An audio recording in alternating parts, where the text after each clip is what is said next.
잔치의 기쁨을 더한 예수님의 표적이라고 하는 큐티 제목으로 말씀을 나눕니다.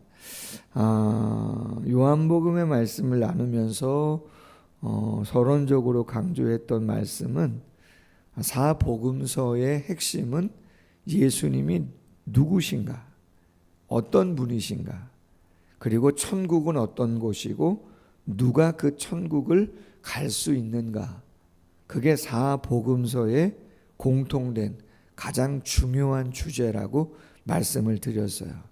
그 중에 요한복음은 예수님은 신성을 가지고 계시는 하나님이시다, 그것을 강조하는 책이 요한복음이다. 그래서 요한복음에는 특별히 7가지 표적이 기록이 되어져 있습니다. 그 7가지 표적은 예수님이 어떤 분이신가라고 하는 것을 나타내 보여주는 그러한 기적인 것이죠. 오늘 본문은 그 7가지 가운데 가장 첫 번째, 가장 우리가 잘 알고 있는 가나의 혼인잔치에서 물로 포도주를 만드신 그 표적이 기록되어져 있습니다. 그럼 그 표적이 어떠한 의미를 담고 있는가, 그것을 나누려고 하는 것이죠. 자, 1절에 보니까 사흘째 되는 날 예수님이 빌립과 나다나엘을 만난 후 3일째 되는 날에 갈릴리 가나에 혼례가 있어 예수의 어머니도 계시고 예수와 그의 제자들도 청함을 받았다. 예수님이 자라나신 곳은 나사렛이죠. 거기서 북쪽으로 한 14km 정도 올라가면은 가나라고 하는 곳이 있습니다. 왜 청함을 받았을까? 본문에서는 나오지 않지만 학자들의 이야기는 거의 다 그런 얘기를 합니다. 집안 사람 같다. 예수님의 어머니 마리아가 이 혼인잔치가 있는 혼주되어지는 이 가족과 친척관계일 것 같다. 그래서 청한 거 아니겠는가, 각별한 관계다, 그런 이야기인 거죠. 그러다 보니 우리가 아는 것처럼 포도주가 떨어졌을 때 예수님의 어머니 마리아가 알게 되고, 예수님은 가족으로 이야기하면 장남입니다. 동생들 있잖아요. 남동생, 여동생이 있지만 예수님은 장남이다 보니까 예수님에게 청한 것이 아니겠는가, 기본적인 생각입니다. 당연히 마리아는 예수님이 가브리엘 천사를 통해서 보통 분은 아닌 것을 알고 있지만 영적으로 가장이다 보니까 청함을 받는 그러한 긴밀한 관계 속에서 그 어려움을 어떻게 해결할 것인가를 상의하게 되어지지 않았을까, 학자들이 일반적으로 그런 이야기를 한다는 것이죠. 자, 3절에 보니까 우리가 아는 것처럼 포도주가 떨어졌습니다. 여러분, 여러 가지 이야기하지만 이 포도주는 말 그대로 술입니다. 알코올이 들어간 거예요. 포도즙 뭐 이런 의미는 아닙니다. 정확히 원어적인 의미는 포도주예요.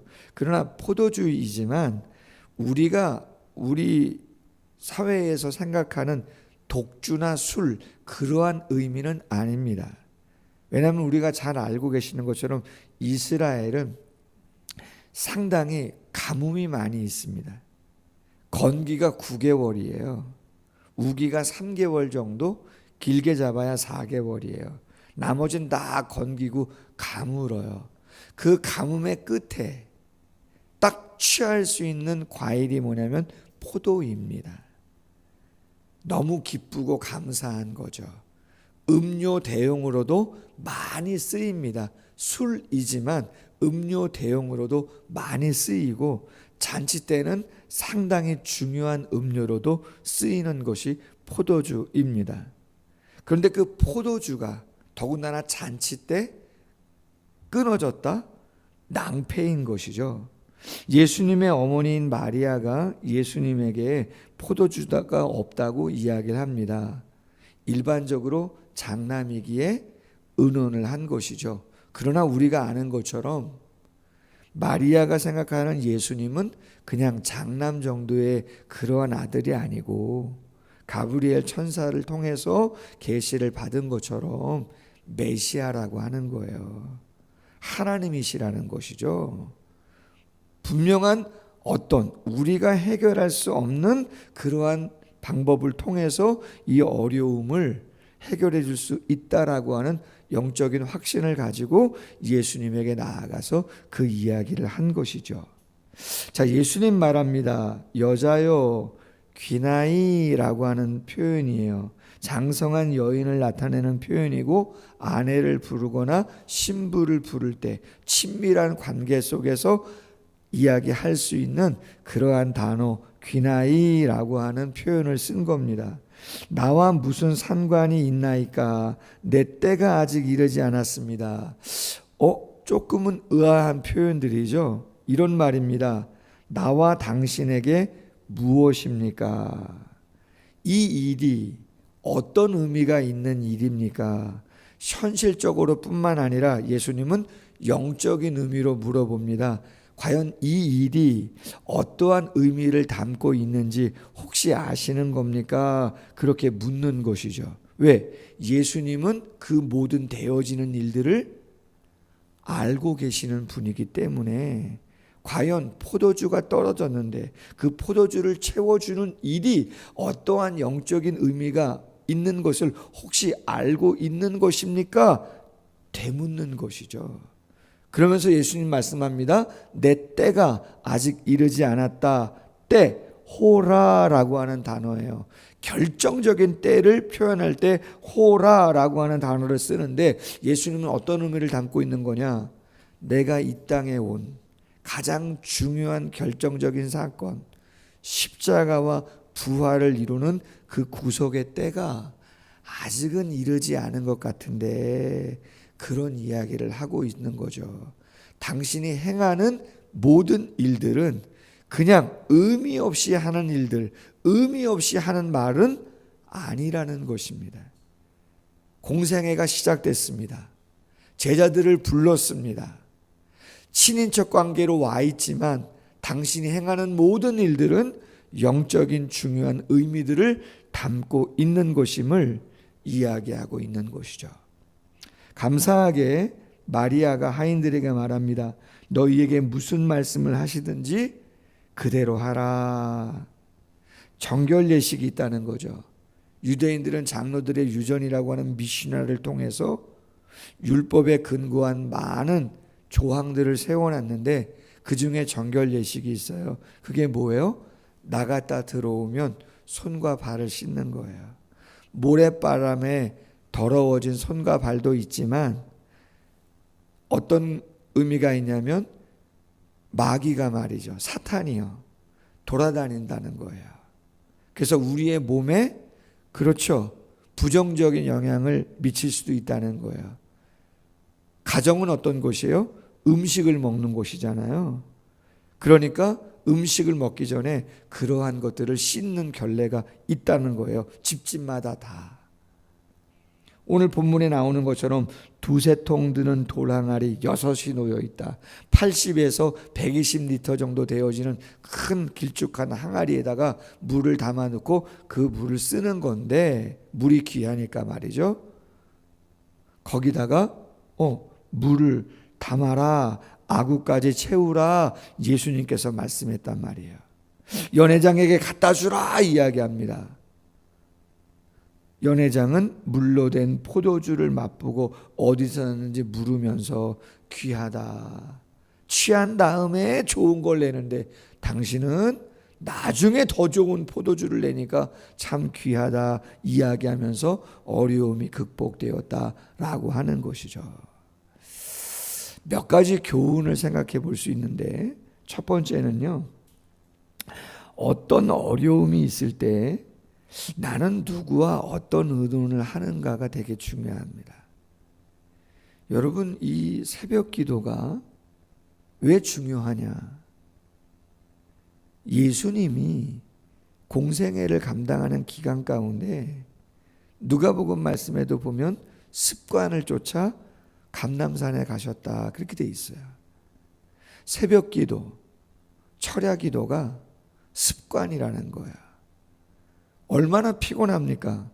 마가복음 1장에 보면 예수님이 안식일 날, 그 전날 얼마나 바쁘게 움직였는가가 마가복음 1장에 기록되어 있는데, 마가복음 1장에 보면 어떤 표현이 나오면 이런 표현이 나와요.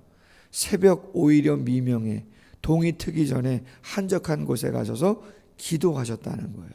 그 전날 그렇게 분주하게 밥 먹을 겨를도 없이 그렇게 분주하게 다니셨는데, 밤늦게까지 병자들이 각 마을에서 찾아와서 한 명 한 명 다 병을 고치시고 밤늦게 피곤한 중에 주무셨는데도 불구하고 새벽 오히려 미명에 일어나셔서 기도하셨다는 거예요.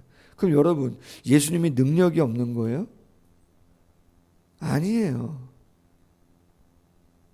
예수님이 능력이 없지 않아요. 저는 생각합니다. 본을 보이신 거라고. 본을 보이신 거라는 거예요.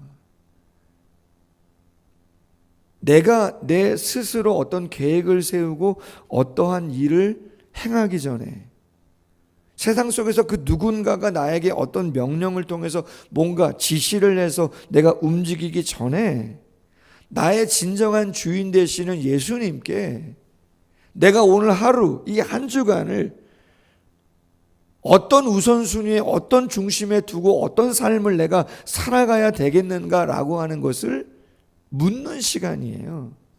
아멘.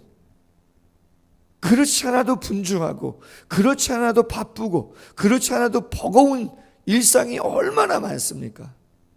우리 그러지 않아요. 아유, 이번 한 주간 뭐 했는지도 모르겠다고. 에? 뭐 하면서 지내왔는지도 모르겠다고. 그런 얘기를 늘 한단 말이에요. 그러면 안 되죠. 무슨 말씀을 하는 건 알지만. 그래서 기도를 통해서 예수님과 많은 크고 작은 일들을 이야기하는 거예요. 하나님, 제가 이번 주에 중요한 계약이 있습니다. 중요한 사람을 만납니다.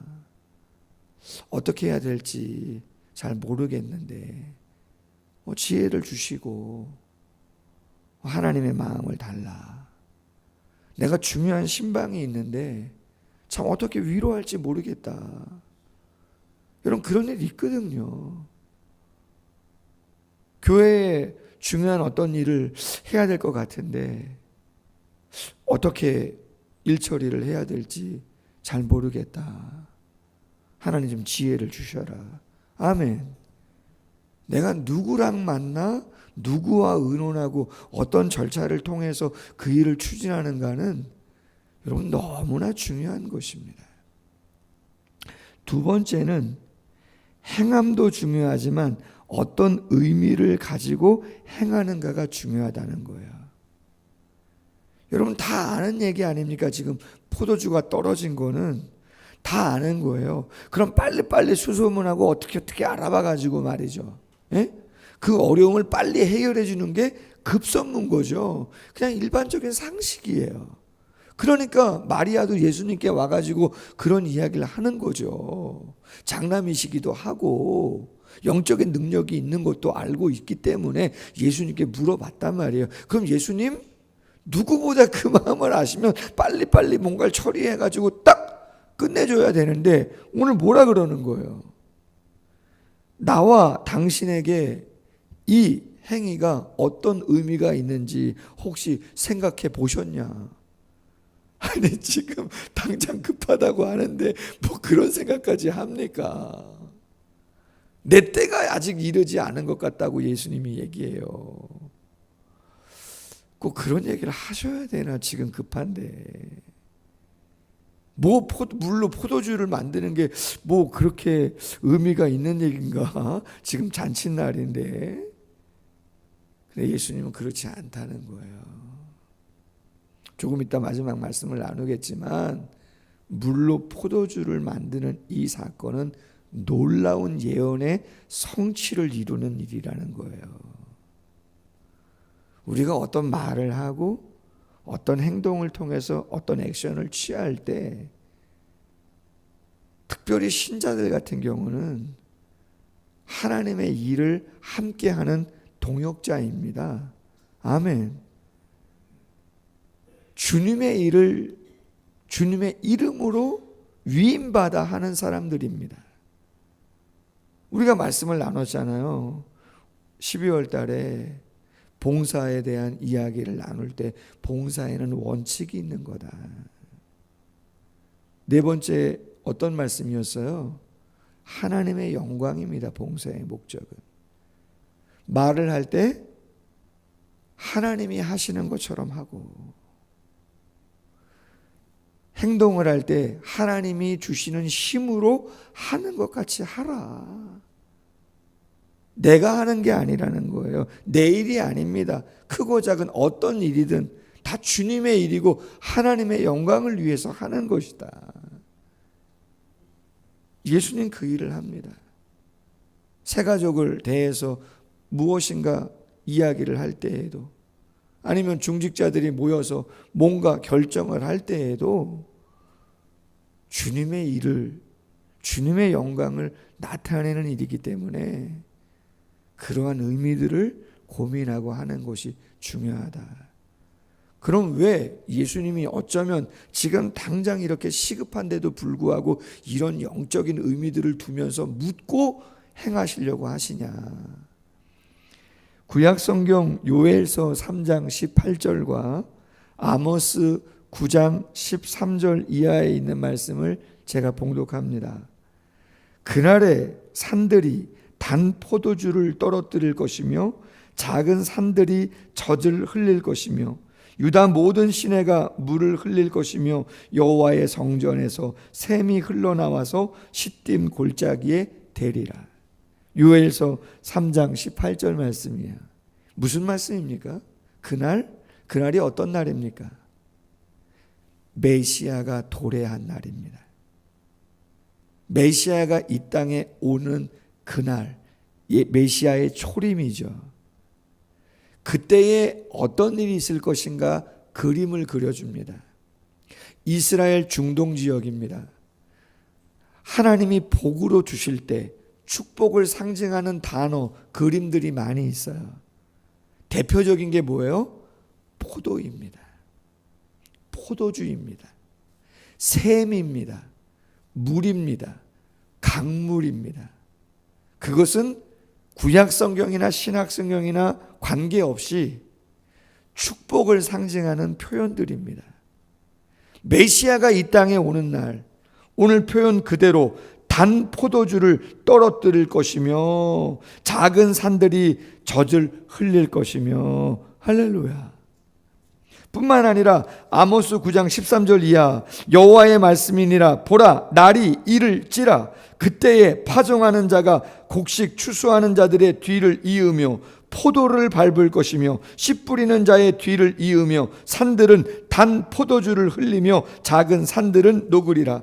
내가 내 백성 이스라엘이 사로잡힌 것을 돌이키리니 그들이 황폐한 서금을 건축하며 거주하며 포도원들을 가꾸고 그 포도주를 마시며 과원들을 만들고 그 열매를 먹으리라. 내가 그들을 그의 땅에 심으리니 그들이 내가 준 땅에서 다시 뽑히지 아니하리라. 내 하나님 여호와의 말씀이니라. 아멘.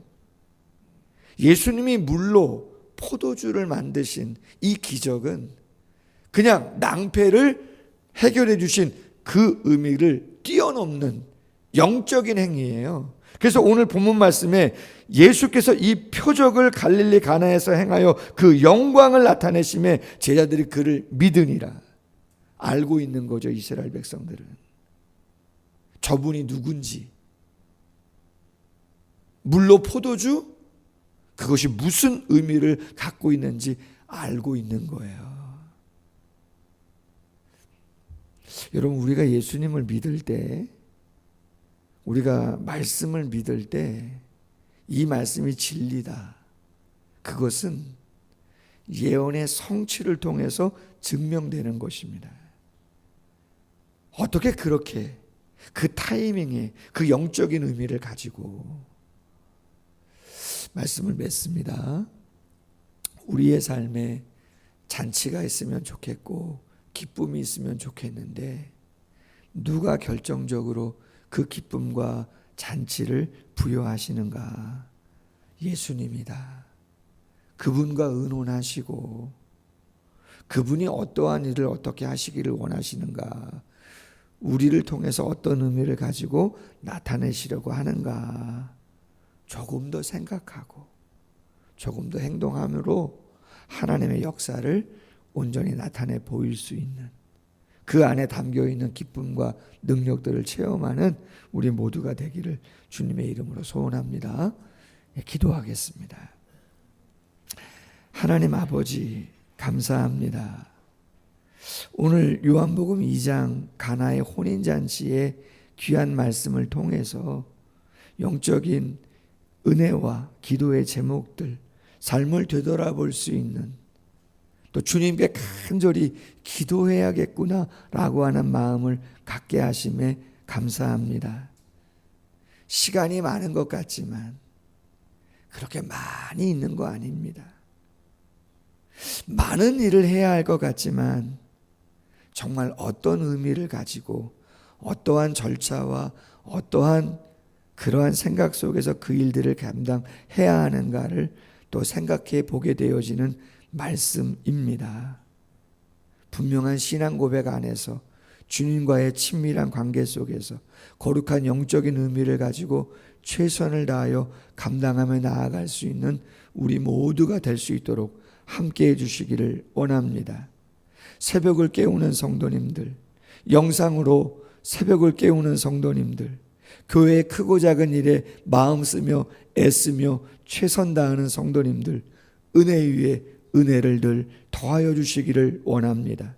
그 마음의 중심을 누구보다 잘 아시는 당신인 줄로 믿사오니 하나님께 기도하고 의지할 때마다 하늘의 지혜와 거룩한 마음과 위로와 격려와 능력들 주셔서 정말 주님의 귀한 영광을 온전히 올려드리는 복된 삶을 살아가는 모두가 되어주실 수 있도록 마음껏 축복하시고 함께하여 주시옵소서. 이 새벽도 기도할 때 기도의 문을 활짝 열어주시고 주님과의 아름다운 교감이 있는 복된 시간 되어줄 수 있도록 축복해 주옵소서. 예수님의 이름으로 기도하옵나이다. 아멘. 계속해서 기도합니다.